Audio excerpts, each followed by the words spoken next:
L'éditorial du Figaro. Moi ou le chaos, par Yves Tréhard.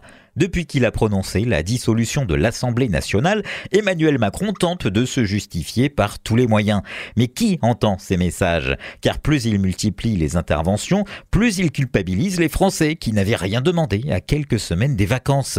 Après les avoir invités à revoter, comme s'ils s'étaient trompés aux européennes, il affirme à présent que le résultat des législatives sera de leur responsabilité. Pire, il les met en garde contre un risque de guerre civile. Elle serait, selon lui, en germe dans les programmes du Rassemblement national et du nouveau Front populaire. Alors que le climat politique est plus tendu que jamais par la faute de l'Élysée, cette dramatisation du scrutin a quelque chose d'enfantin. Elle trahit une décision non assumée. Ce moi ou le chaos, n'est-ce pas Emmanuel Macron qui l'a provoqué ?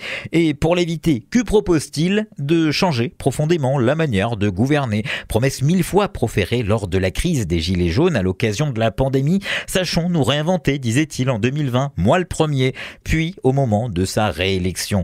Plus que tout, peut-être c'est cette attitude, mélange de légèreté, de certitude et d'arrogance qui explique le rejet de plus en plus massif qu'il inspire aux Français.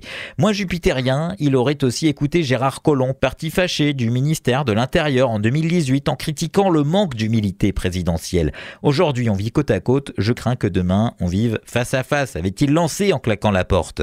Aucune leçon, ou presque, n'a par exemple été tirée des violentes émeutes de juin 2023. Faute d'avoir fait preuve d'autorité pour empêcher qu'une contre-société se développe, loin des principes communs de respect, de mérite et d'ordre, des déchirures de plus en plus béantes balafrent désormais notre pays. Si l'on en croit les sondages, beaucoup de Français veulent que s'arrête cette descente aux enfers. Rien ne sert de crier au loup quand il est trop tard.